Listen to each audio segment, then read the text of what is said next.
In this video, I'll demonstrate how I use a tapestry needle to improve some areas of uneven tension before I block a garment.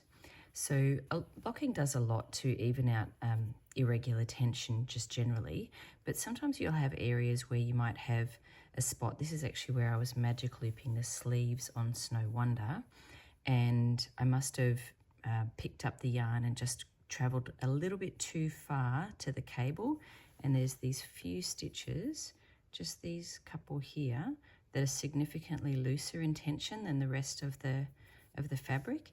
And you know, it's not crazy bad, but I would like to improve that a little bit, and I can definitely, and blocking will help, but maybe not quite enough. They're so large, and you'll probably see it better when I turn it to the other side, which is to the reverse stockinette side, and that's the side that I'll work on easing out some of this yarn into the stitches surrounding. So I'll just turn it inside out. So this is the area here on the inside of the garment that I was showing. You can see that there's this sort of large gap here that doesn't exist in the other areas. So I just want to improve the tension around this area just by moving that yarn, that excess yarn that's making these stitches larger, a little bit to either side, so it's not just in these two stitches. So I'll start by just pulling out some of that yarn and then putting my thumb on so that it doesn't come back into that area. And then I'm watching where the path, where that yarn travels to, and it travels up here. So I'll just pull that out a little bit. And you can see that I've got this large loop here, which isn't a problem. It just means I'm going to move it away from this area. So I've got to keep my thumb pinched, otherwise it will want to come back into this area. So then I'm just going to see where does that yarn go to, and it comes down here through to this pearl bump. Can you see I've just pulled that out a little bit there? And so I'll keep a little bit of the slack in there. So I'm going to follow this around and just ease that excess yarn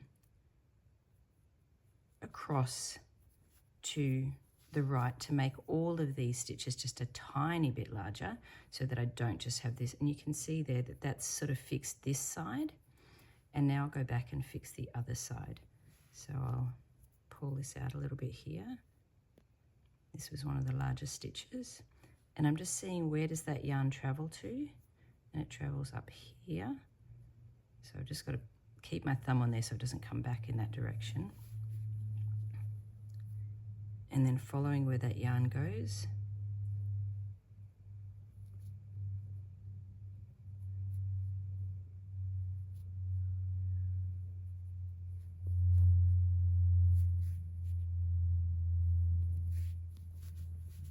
And I don't know if you can see now, but that's where that ridge was there, but it's pretty well the same now. And what I will have is this one line of stitches that are a tiny bit larger, but not visibly larger than just these two stitches that were much larger. And I'll just turn it around to the inside now so you can see what it how different it looks on the. I'll turn it around to the outside now so you can see the difference. So I'm hoping you can't actually even tell where those stitches are. It was actually just here, this line here. So instead of just these two stitches that were much bigger, there's about sort of 10, maybe 5 to 10 on, like 5 on each side. So that those two large stitches are now maybe 10 slightly larger stitches, and then blocking will definitely sort that out quite nicely, and you won't even notice it. But I think blocking, if I'd left it like that and I hadn't eased that out, it won't fix that well enough, but that now will be totally fine. And there's the other place where you might want to use this is, and this is where I sort of started doing it, was on the stitches next to a bobble. They can sometimes, and I've started doing that, I haven't done it everywhere, but stitches next to a bobble can be somewhat distorted. So I started looking at my my Snow Wonder sweater and just noticing that see how there's some really large stitches around here.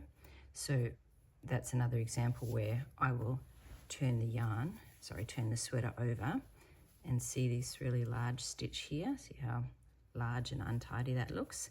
Blocking will only do so much to fix that. So I can see this is where the large excess part of yarn is, and I want to move it across here. So I'll pinch here so it comes this direction.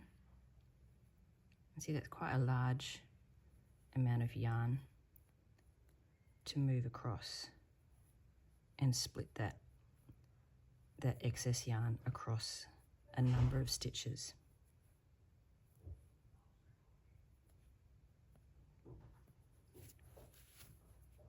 And that already looks quite a bit better. I'll pull a little bit more out.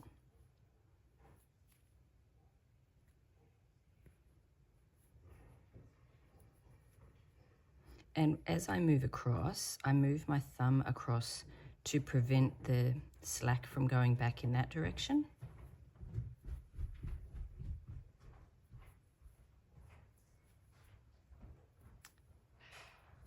And so as I move across, there's less and less yarn to distribute. And if you look there, that looks a lot tidier than it did before. All right, and then obviously when I block it, that will improve it even more. So just to show you one more time, sort of hopefully clearly where the path of the yarn is, I can see this large stitch here.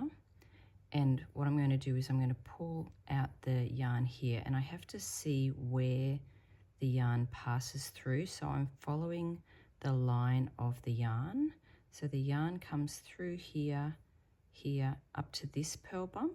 So that's the purl bump that I'm going to pull on, and then I'm going to move my thumb over.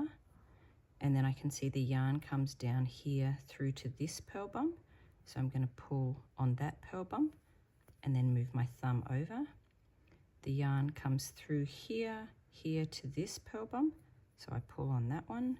And each time I'm letting a little bit less yarn go so that the loop that I've pulled out gets smaller and smaller, and it distributes across a little bit more evenly amongst all. So what you're trying to identify is the purl bump to pull on that connects to that yarn so that it will pull out, and then you'll just decrease that amount of slack as you move across.